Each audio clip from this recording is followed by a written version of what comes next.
खुल जाएंगे आपके सारे रास्ते। परीक्षा में सिलेक्शन ले तो सही, जीवन में सब होगा हासिल। तू सिलेक्शन की जिद पर अड़ तो सही।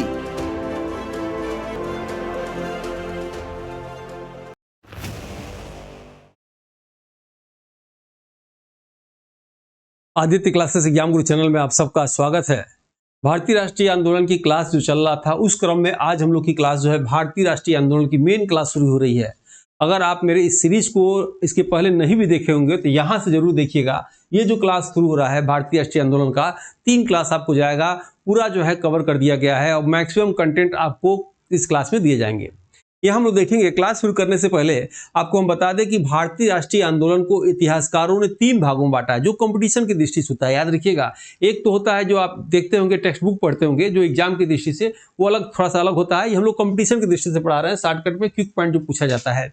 तो भारतीय राष्ट्रीय आंदोलन को इतिहासकारों ने 3 भागों में बांटा। याद रखिएगा, पहले चरण में याद रखिएगा 1885, 28 दिसंबर 1885 को भारतीय राष्ट्रीय कांग्रेस की स्थापना होती है। तब से लेकर 1905 तक याद रखिएगा, जो भारतीय राष्ट्रीय कांग्रेस का अधिवेशन होता है वाराणसी में, गोपाल कृष्ण गोखले होते हैं उसके अध्यक्ष, याद रखिएगा, और स्वदेशी की मांग होती है।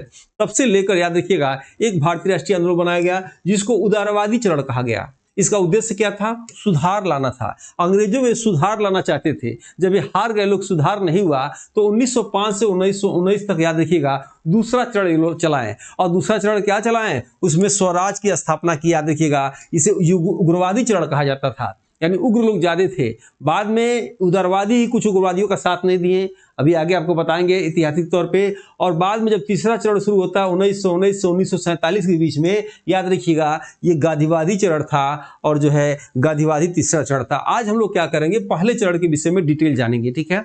और कहीं से भी, यकीन करिए, कहीं से एग्जाम में प्रश्न आएंगे। मैं पूरी कोशिश किया हूं कि इस क्लास में शामिल कर लूं, अपने पीडीएफ में शामिल कर लूं, ताकि एग्जाम में कहीं से प्रश्न आपके गलत ना हो, ठीक है।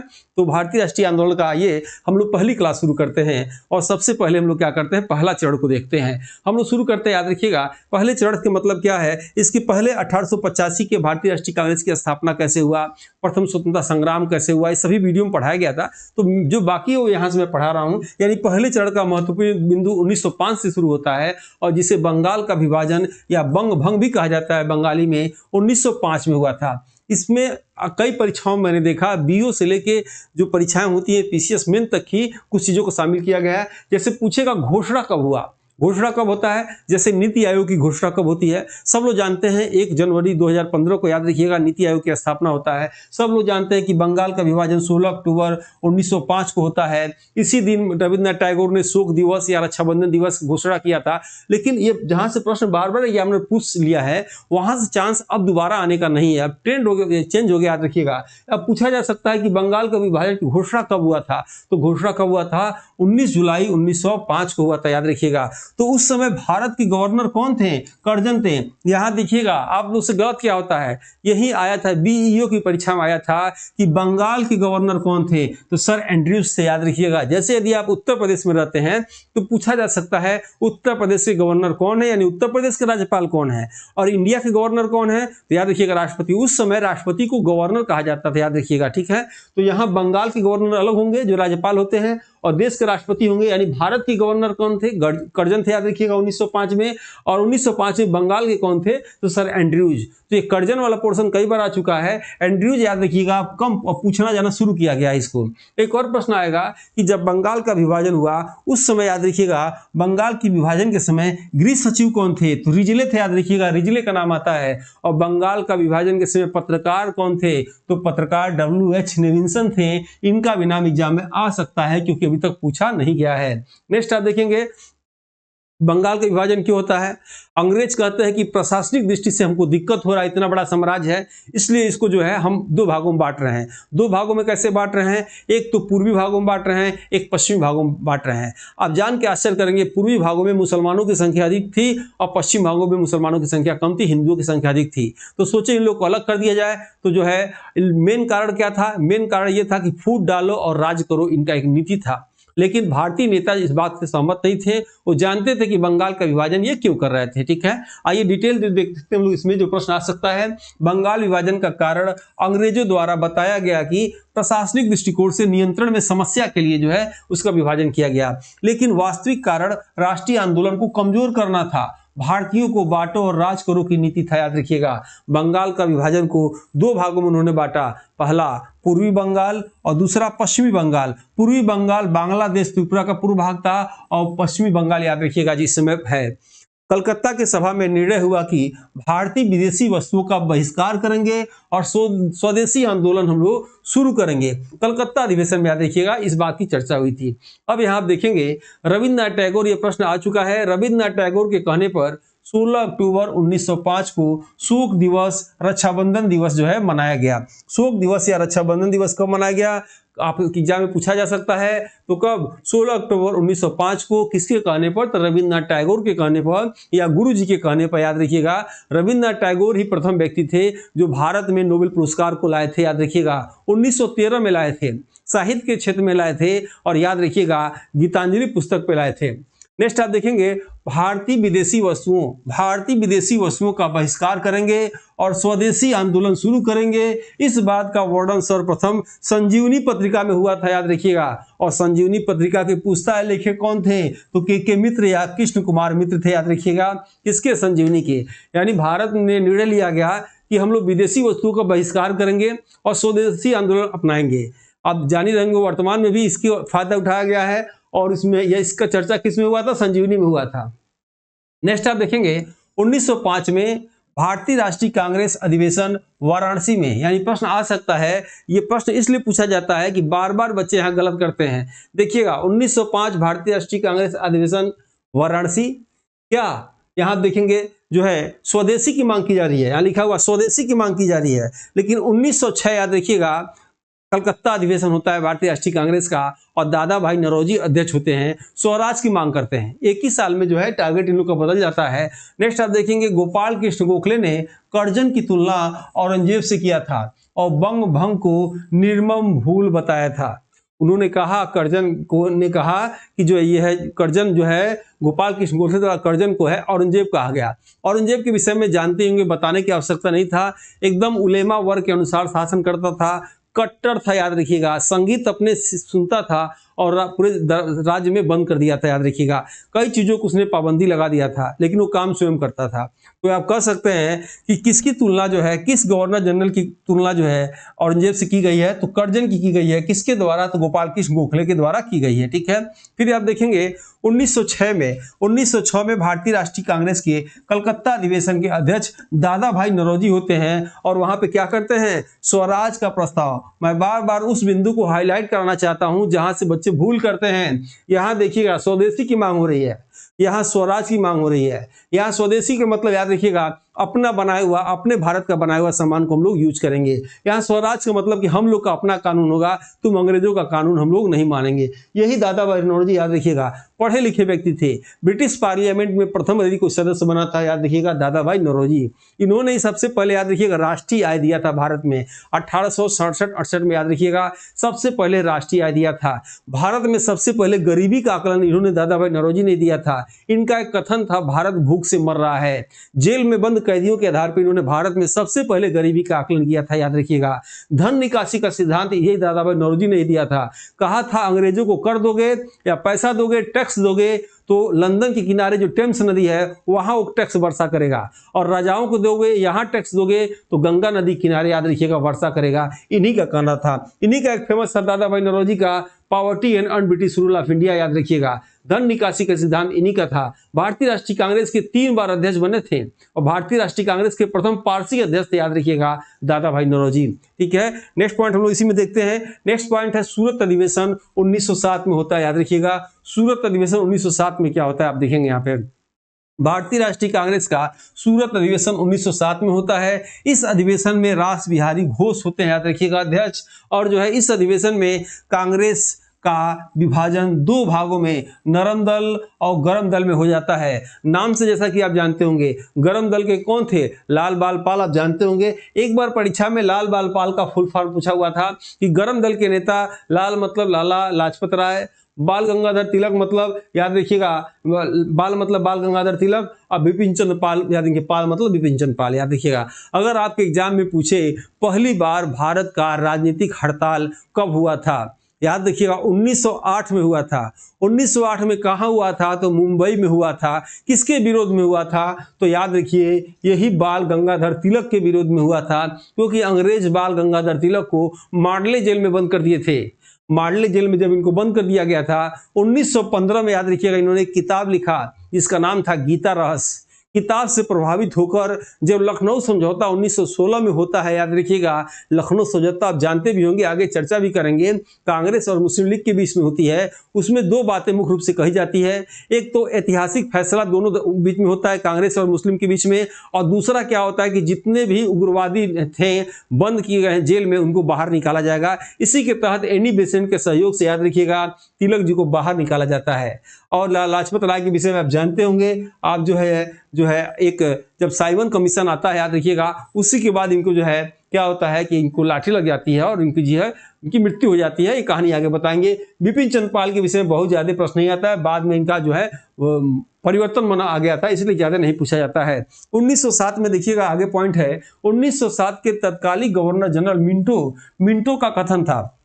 ये अंग्रेज बार बार में खुश होते रहते हैं और बार बार अपना स्टेटमेंट देते रहते हैं। ठीक इसके विरोध में भारतीय भी स्टेटमेंट देते रहते हैं। जैसे आप जानते होंगे डलहौजी ने रेल डाक अवतार डलहौजी ने भारत में शुरू किया था। तो तिलक क्या कहते हैं, ये तुम रेल जो बिछाए हो भारत में, वो दूसरे के पत्नी के खर्चा उठाने के बराबर है, कोई लाभ नहीं करेगा।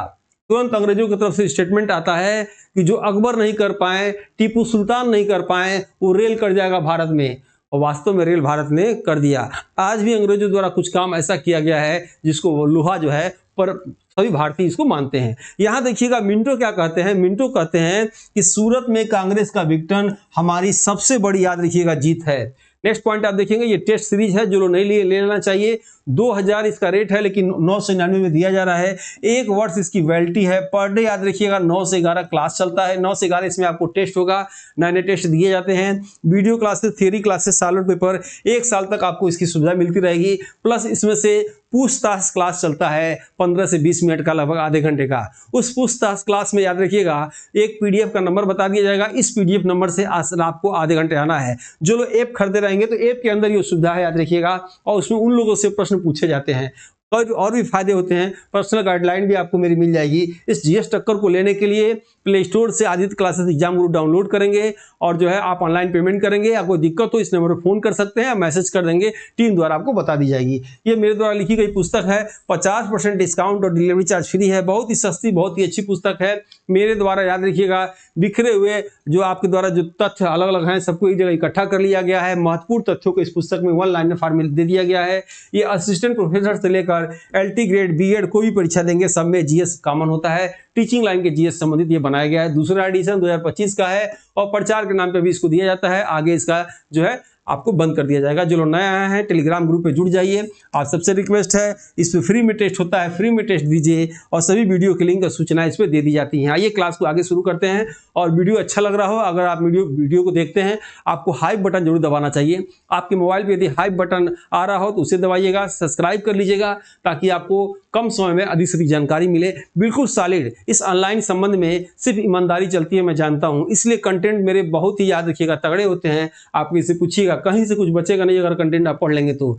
1908 में तिलक को, याद रखिएगा, मांडले जेल बर्मा में भेज दिया गया, जिसके विरोध में मुंबई में मिल मजदूरों ने हड़ताल किया। याद रखिएगा, जो भारत की प्रथम राजनीतिक हड़ताल थी। इसी समय लेनिन का कथन आता है। लेनिन का कथन क्या आता है, अब भारत को अंग्रेज अधिक दिनों तक गुलाम बनाकर नहीं रख सकते, क्योंकि भारत का मजदूर जाग चुका है। ये कथन किसका है? लेनिन का है। कुछ प्रश्न एग्जामिनर जानबूझ के ऐसे देता है परीक्षा हाल में ताकि आप गलत करें, और मेरा ये प्रयास है कोई भी प्रश्न आप गलत न करें। जहां तो जो प्रश्न नहीं भी आ रहा उसको भी इलिमिनेट करके, खारिज करके करने की कोशिश करिए। नेक्स्ट आप देखेंगे, मांडले जेल, याद रखिएगा, वर्मा में तिलक ने गीता रहस्य नामक पुस्तक लिखा। आपको कमेंट बॉक्स में बताना है, उदास भारत अनहैप्पी इंडिया नामक पुस्तक किसने लिखा, कमेंट बॉक्स में आपको बताना है। दिल्ली दरबार 1911 आप देखेंगे, हार्डिंग के समय दिल्ली दरबार 1911 लगाया गया और जॉर्ज पंचम को भारत का सम्राट घोषित किया गया। ठीक है, सम्राट घोषित किया। 1911 में बंगाल का विभाजन रद्द किया गया। 1911 में बंगाल की राजधानी कलकत्ता से दिल्ली घोषणा किया गया, लेकिन 1912 में भारत की राजधानी जो है दिल्ली बना दिया गया। देखिएगा ये प्रश्न एक दो बार आ चुका है, दोबारा ना आ जाए तो आपको मैं यहाँ डाउट क्लियर कर दूं। अगर आपके एग्जाम में पूछ दे कि भारत की राजधानी दिल्ली कब ये बात बोला गया, कब घोषणा किया गया, तो 1911 लगाइएगा। लेकिन भारत की राजधानी कलकत्ता से दिल्ली बन गई, ये कब बनी, तो 1912 आंसर लगाइएगा। ठीक वैसे जैसे पूछा जाता है भारत की राजधानी कलकत्ता से गर्मी के दिनों में शिमला किसने कर दिया, तो डलहौजी ने कर दिया। बहुत ज्यादा गर्मी उन सबको बर्दाश्त नहीं होती थी, तो गर्मी के दिनों में वो राजधानी कहाँ कर दिए, शिमला कर दिए। इसीलिए आप जाएंगे शिमला, हिमाचल प्रदेश जाएंगे ना, बहुत ज्यादा विकसित है वहां पे। कारण क्या है कि अंग्रेजों ने अपने समय में ही कर दिया था। नेक्स्ट आप देखेंगे 1911 कलकत्ता अधिवेशन के अध्यक्ष याद रखिएगा पंडित विशय नारायण थे। यानी 1911 में कलकत्ता अधिवेशन हुआ, उस समय अध्यक्ष पंडित विशय नारायण जी थे। क्यों इंपॉर्टेंट है, इसलिए इंपॉर्टेंट है याद रखिएगा क्योंकि इसी अधिवेशन में प्रथम बार भारत में राष्ट्रगान गाया गया, जिसके लेखक कौन थे, रविंद्रनाथ टैगोर थे, गुरु जी थे। याद रखिएगा, नोट कर लीजिएगा, इंपॉर्टेंट है, एग्जाम में आता है। भारत में दिल्ली दरबार कब कब लगता है, तो याद रखिएगा 1877 में लगा पहली बार। महारानी विक्टोरिया को याद रखिएगा कैसर हिंद की उपाधि दी गई। 1903 में लगा था कर्जन के समय, याद रखिएगा ये दूसरी बार लगा। और 1911 में लगा तीसरी बार, हार्डिंग डीटिंग के समय लगा, याद रखिएगा। जब जब लगा तो कैसर हिंद की उपाधि दी गई, याद रखिएगा। लिटन के समय लगा, कौन लिटन, वही लिटन जो भारत में वर्नाकुलर प्रेस एक्ट लगा दिया, जिसने भारत में पहली बार हथियार रखना होगा तो हथियार का लाइसेंस आपको रखना होगा, लिटन ने लगा दिया। और दिल्ली दरबार भी सबसे पहले शुरू किया था, याद रखिएगा। कर्जन के विषय में बताया गया था भारत में जितने बोर्ड की स्थापना हुआ, सहकारी बोर्ड, पुलिस बोर्ड, सहकारिया बोर्ड, याद रखिएगा, पुरातत्व विभाग कह सकते हैं या अकाल विभाग, सभी विभाग बोर्ड की स्थापना किसने किया, इसी कर्जन ने किया, याद रखिएगा। और हार्डिंग डीटी के विषय में जानते होंगे, हार्डिंग डीटी के समय ही प्रथम विश्व युद्ध हुआ था, याद रखिएगा। और इन्हीं के समय याद रखिएगा महात्मा गांधी दक्षिण अफ्रीका से भारत आए थे 9 जनवरी 1915 को। इसीलिए 9 जनवरी को याद रखिएगा प्रवासी दिवस मनाया जाता है। 1915 से नहीं, लगभग 2002 से मनाया जाना शुरू होता है, ठीक है। और जो है ये हार्डिंग डीटी बहुत ही महत्वपूर्ण काम किए थे भारत में। सबसे महत्वपूर्ण काम इन्होंने क्या किया था कि जो बंगाल विभाजन रद्द कर दिया था और राजधानी क्या किया था, कलकत्ता से दिल्ली ट्रांसफर कर दिया था। नेक्स्ट आप देखेंगे राष्ट्रगान जो है तत्वबोधिनी किताब से लिया गया है, याद रखिएगा। तत्वबोधिनी किताब से याद रखिएगा राष्ट्रगान लिया गया है, ये भी इंपॉर्टेंट है। और तत्वबोधिनी किताब के लेखक किसके हैं, कौन है, तो देवेंद्रनाथ टैगोर हैं। नेक्स्ट देखा जाए हार्डिंग बम कांड 1912, याद रखिएगा हार्डिंग 2 थे तो हार्डिंग डीटी कर देंगे तो अच्छा रहेगा, ठीक है। हार्डिंग डीटी बम कांड 1912 क्या पढ़ेंगे, जो आपके कंपटीशन एग्जाम में मैक्सिमम पूछा जाता है, पूछा गया है, पूछा जाएगा, उन्हीं कंटेंट को रखा गया है। अब थियरी की तरफ देखिए, अगर आप किसी को एग्जाम देना है MA BA हुए का, तो वो तो लंबी थियरी होती है, उस टाइप के जो कंपटीशन नहीं हो पाते हैं, और उतना लंबा पढ़ेंगे तो एक ही विषय पढ़ते रह जाइएगा। यानी हार्डिंग डीटी बम कांड 1912 में देखेंगे 23 दिसंबर 1912 को हार्डिंग डीटी के ऊपर चांदनी चौक दिल्ली में बम फेंका गया, जिसे दिल्ली बम कांड, याद रखिएगा नाम इसका, दिल्ली बम कांड या हार्डिंग बम केस या दिल्ली लाहौर संयंत्र के नाम से भी जाना जाता है। तीनों नाम कोई भी आपके एग्जाम में आ सकता है। हार्डिंग के ऊपर बम रास बिहारी बोस ने फेंक कर भाग जाते हैं, कहाँ, जापान भाग जाते हैं। हार्डिंग बम केस में बसंत कुमार विश्वास, ये पूछा नहीं गया आज तक, लेकिन अब ये पूछा जा सकता है, इसलिए कि पूछा नहीं गया है। यानी हार्डिंग बम केस में बसंत कुमार विश्वास को, अमीर चंद्र को, अवध बिहारी जी को फांसी दे दिया गया, ये पूछ सकता है। बम फेंका कोई और, भाग गया जापान, फांसी मिला इन लोग को। नेक्स्ट आप देखेंगे इसमें से लखनऊ समझौता, वेरी वेरी इंपॉर्टेंट, अक्सर प्रश्न यहाँ से आते हैं। 1916 में याद रखिएगा, अगर एग्जामिनर का मूड किया तो कभी कभी सन ही पूछ देता है, आसान से काम चला लेता है। लखनऊ समझौता कब होता है, 1916 में होता है। और 1916 में भारतीय राष्ट्रीय कांग्रेस और मुस्लिम लीग के नेता के बीच लखनऊ समझौता होता है। इस अधिवेशन में कांग्रेस के अध्यक्ष अंबिका चरण मजूमदार, याद रखिएगा, मुस्लिम लीग के नेता मोहम्मद अली जिन्ना होते हैं। लखनऊ समझौता में दो मुख्य बातों को कहा जाता है।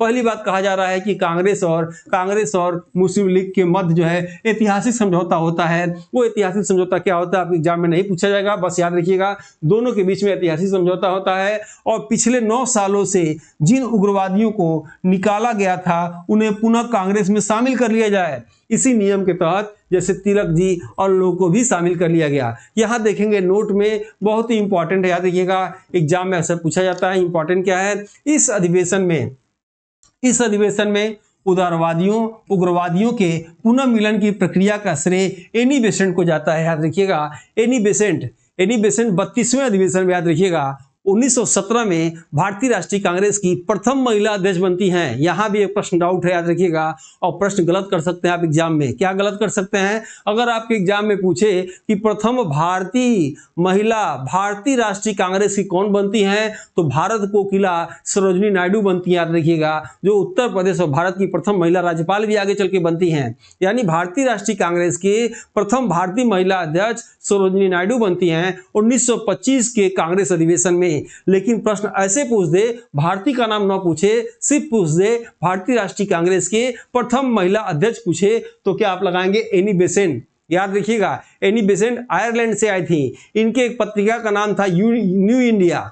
न्यू इंडिया याद रखिएगा, मैं याद दिला दे रहा हूं, न्यू इंडिया। यहां से पूछा जाता है प्रश्न, यंग इंडिया किसका पत्रिका है? यंग इंडिया महात्मा गांधी का, और न्यू इंडिया एनी बेसेंट का। ठीक है, अब आगे हम लोग चर्चा करेंगे इसका।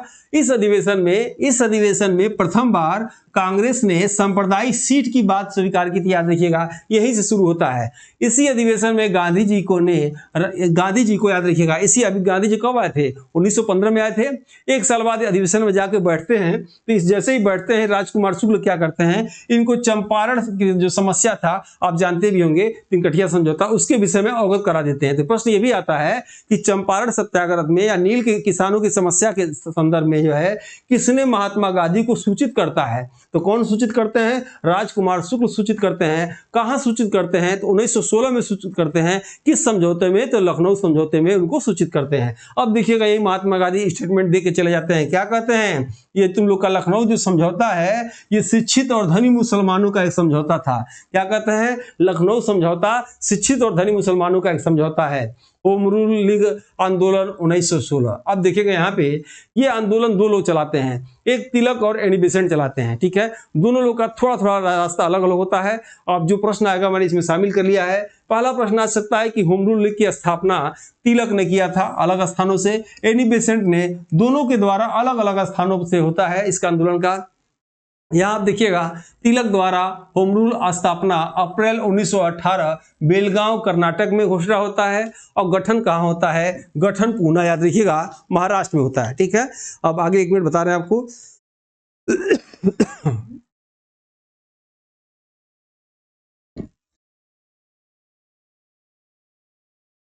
चलिए कोई बात नहीं, मौसम चेंज हो रहा है तो गला कभी फंस जाता है। हम अब आप देखेंगे तिलक का समाचार पत्र केसरी, याद रखिएगा, और दूसरा मराठा। यहां से प्रश्न बनता है। प्रश्न कैसे बनता है कि मराठा क्या मराठी भाषा में लिखा गया था? निम्नलिखित में से कौन सा सत्य है, कौन सा असत्य है? हमेशा याद रखिएगा मराठा अंग्रेजी भाषा में लिखा गया था और केसरी मराठी भाषा में लिखा गया था। ठीक है, ये प्रश्न याद रखिएगा। एक तो दो पत्रिका याद होगा, केसरी और मराठा, ये तो पूछा ही जाता है। भाषा पूछा जाता है तो मराठा किस भाषा में? अंग्रेजी भाषा में, मराठा मराठी में नहीं, और केसरी मराठी भाषा में, याद रखिएगा। होम रूल या तिलक जो है, होम रूल का उद्देश्य क्या था? इनका उद्देश्य था तिलक का कि क्षेत्रीय भाषा में शिक्षा दिया जाए और स्वशासन की मांग जो है किया जाए, इनका जो है मुख्य उद्देश्य था। एनी बेसेंट द्वारा होम रूल लीग आंदोलन की स्थापना मद्रास में सितंबर 1916 में होता है। एनी बेसेंट के समाचार पत्र का नाम न्यू इंडिया और कॉमनवेल्थ है, याद रखिएगा। एनी बेसेंट द्वारा होम रूल लीग का उद्देश्य राजनीतिक शिक्षा और चर्चा को बढ़ावा देना था। होम रूल लीग के आंदोलन एनी बेसेंट ने निवासी आयरलैंड की थी, सर्वप्रथम इन्होंने ही शुरू किया था, याद रखिएगा। यानी पूछे कि किसने शुरू किया, क्या तिलक ने शुरू किया या एनी बेसेंट ने, तब क्या लगाएंगे? एनी बेसेंट ने। 1914 में अपने पत्रिका कॉमनवेल्थ में इन्होंने जो है स्वशासन की बात की थी। नोट देखिएगा, इंपॉर्टेंट है यहाँ पे नोट पूछा जाता है। पहला पॉइंट है 1898 में, याद रखिएगा, बनारस में सेंट्रल हिंदू कॉलेज की स्थापना एनी बेसेंट ने किया था। याद रखिएगा, सेंट्रल हिंदू कॉलेज की स्थापना पूछेगा, किसने किया था? एनी बेसेंट ने किया था। कब किया था? 1898 में किया था, और बनारस में। ठीक है, अब बीएचयू की स्थापना कब हुआ था? 1916 में हुआ था। किसने किया था? मदन मोहन मालवीय ने किया था। ठीक है, वो अलग चीज है। एनी बेसेंट को नजरबंद करके ऊटी, तमिलनाडु, ऊटी कहाँ है भाई? आप जानते होंगे, नीलगिरी की पहाड़ी के विषय में, जहां टोडा जनजाति रहती है, तमिलनाडु में। याद रखिएगा, जो है प्रसिद्ध जो है पर्यटक स्थल ऊटी है। ये कहाँ है? नीलगिरी पहाड़ी में है। तो यहाँ क्या देखिएगा, एनी बेसेंट को नजरबंद करके ऊटी तमिलनाडु भेज दिया गया और जब 1917 में बाहर आई तो ये अपनी लोकप्रियता के कारण इन्हें भारतीय राष्ट्रीय कांग्रेस का 32वां अधिवेशन, याद रखिएगा प्रश्न आ सकता है, 32वां अधिवेशन 1917 में कलकत्ता में प्रथम महिला अध्यक्ष इनको बना दिया गया। इंडियन अर्नेस्ट, याद रखिएगा, पुस्तक के लेखक वैलेंटाइन चिरोल हैं, जिन्होंने तिलक को भारतीय अशांति का जनक कहा, यह भी प्रश्न आ चुका है।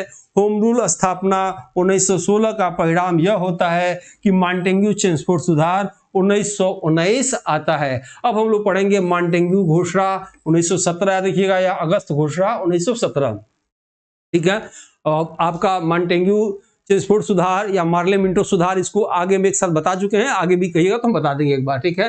भारत के सचिव मॉन्टेग्यू द्वारा 20 अगस्त 1917 को ब्रिटेन के कॉमन सभा में एक प्रस्ताव की घोषणा होती है, जिसे मॉन्टेग्यू घोषणा पत्र या अगस्त घोषणा पत्र के नाम से जाना जाता है। घोषणा पत्र के अनुसार भारत में प्रशासन की हर शाखा में भारतीयों को अधिक प्रतिनिधित्व दिए जाने की बात कहा गया है। भारत में मॉन्टेग्यू घोषणा को उदारवादियों का या भारत का मैग्ना कार्टा की संज्ञा दिया गया है। वेरी वेरी इंपॉर्टेंट, ये प्रश्न याद रखिए, आ सकता है, प्रश्न आ सकता है, भारत का मैग्ना कार्टा किसे कहा जाता है? क्या आंसर होगा? मॉन्टेग्यू घोषणा को। प्रश्न ये आएगा, शिक्षा का मैग्ना कार्टा किसे कहा जाता है? तो वुड डिस्पैच को कहा जाता है। 1854 में वुड डिस्पैच आया था, किसके समय आया था? तो डलहौजी के समय आया था। संविधान का मैग्ना कार्टा किसे कहा जाता है? संविधान का मैग्ना कार्टा ब्रिटेन के संविधान को कहा जाता है, याद रखिएगा, जो संविधान की जननी भी कहा जाता है। सबसे पहले संविधान ब्रिटेन में लिखा गया, बनाया गया, लेकिन मौखिक था। लिखित सबसे पहले संविधान कहाँ? अमेरिका में, याद रखिएगा। मैग्ना कार्टा मतलब महाधिकार पत्र। अगर आपके एग्जाम में पूछे कि उदारवादियों ने भारत का मैग्ना कार्टा या महाधिकार पत्र की संज्ञा किसे दिया, तो मॉन्टेग्यू चेम्सफोर्ड को दिया। अगर आपके एग्जाम में पूछे, याद रखिएगा, जो है डलहौजी द्वारा कौन सा मैग्ना कार्टा दिया गया? वुड डिस्पैच दिया गया। ये दोनों एग्जाम में आता है, याद रखिएगा। स्त्री शिक्षा को बढ़ाने के लिए दिया गया था। अब हम लोग पढ़ेंगे यहाँ पे रोलेट एक्ट। रोलेट एक्ट 1919, याद रखिएगा। रोलेट एक्ट के अनुसार अंग्रेज सरकार जिसको जब चाहे जब तक बिना मुकदमा चलाए जेल में बंद रख सकती है, याद रखिएगा। इस एक्ट को बिना अपील, बिना वकील, बिना दलील काला कानून, काला अधिनियम, आतंकवादी अधिनियम भी कहा गया है। रोलेट एक्ट के विरोध में सत्याग्रह सभा में, याद रखिएगा, ज्यादातर होम रूल के युवा सदस्य थे। रोलेट एक्ट या कानून के अंतर्गत केवल शक के आधार पे अंग्रेजों को एक्शन लेना था।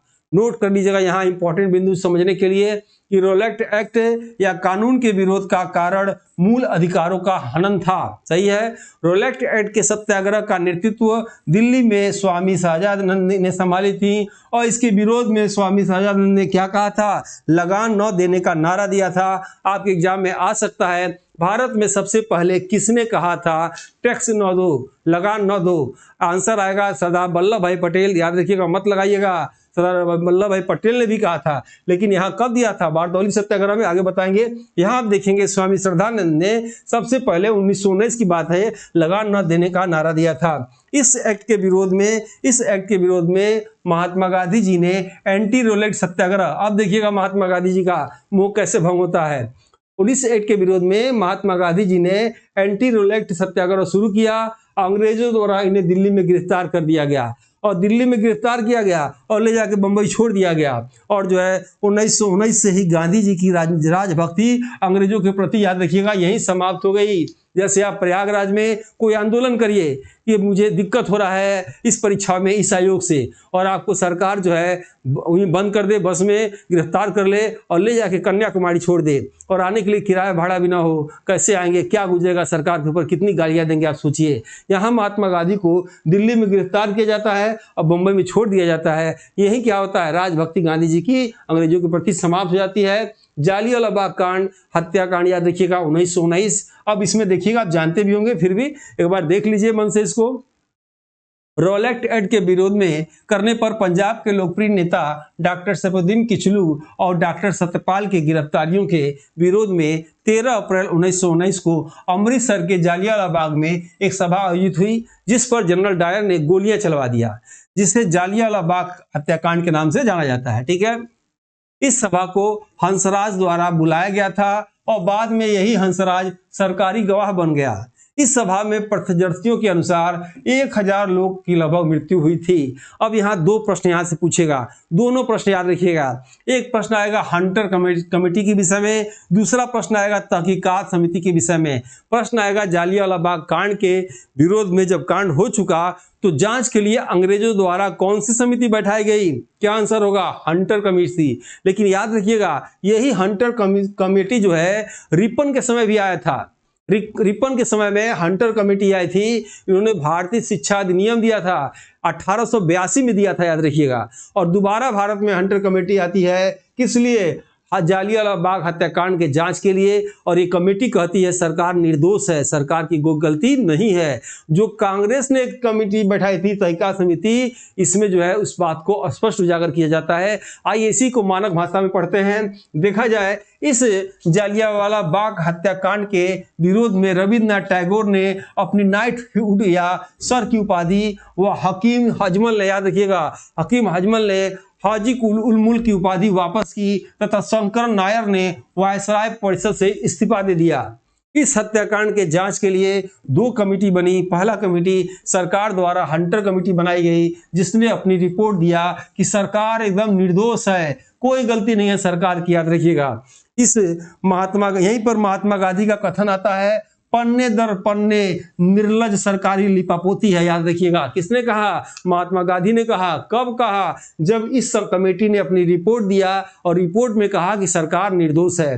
फिर देखिएगा यहाँ पे कांग्रेस द्वारा तहकीकात समिति बनाई गई, जिसने अपनी रिपोर्ट दिया कि सरकार दोषपूर्ण है। तहकीकात समिति के अध्यक्ष मदन मोहन मालवीय और सदस्य तैयब जी, CR दास, मोतीलाल नेहरू होते हैं। ये भी एग्जाम में पूछा गया था कि तहकीकात समिति के निम्नलिखित में से कौन सदस्य नहीं थे, याद रखिएगा। तो आपको उसमें से छांटना रहेगा या किसका संबंध तहकीकात समिति से नहीं है। फिर से रिपीट कर दे रहा हूं, इसके अध्यक्ष मदन मोहन मालवीय, सदस्य तैयब जी, CR दास, मोतीलाल नेहरू थे, याद रखिएगा। नेक्स्ट आप देखेंगे, और जो ये क्लास लंबा हो जाएगा इसलिए हमने इसको यहीं पे समाप्त कर रहे हैं। अभी तक आप वीडियो अच्छा लग रहा हो तो लाइक सब्सक्राइब हाई बटन जरूर दबाइएगा, ताकि मोटिवेशन के साथ नेक्स्ट वीडियो आपको लेकर आएंगे। जो लोग कोर्स लेना चाहें ले सकते हैं प्ले स्टोर से, आपके नंबर एग्जाम में बढ़ेंगे ही। 50% डिस्काउंट के साथ डिलीवरी चार्ज फ्री है। आप ये दोनों बुक ले सकते हैं। अब तो ये बुक समाप्त हो गया, प्रचार के नाम पे ऑफर में चल रहा था, अब जो है आप ले सकते हैं। और फ्री में इसमें जो है टेलीग्राम चैनल पे डेली टेस्ट होता है, उसमें भाग लेना चाहिए। सही वीडियो की लिंक इस पर दे दी जाएगी। ठीक है, इसी के साथ जो है आपकी क्लास जो है समाप्त करते हैं। मिलते हैं हम लोग नेक्स्ट वीडियो में। जय हिंद, जय भारत। आप सबने मेरी क्लास को इतनी देर तक देखा, इसके लिए आप सबको बहुत बहुत धन्यवाद।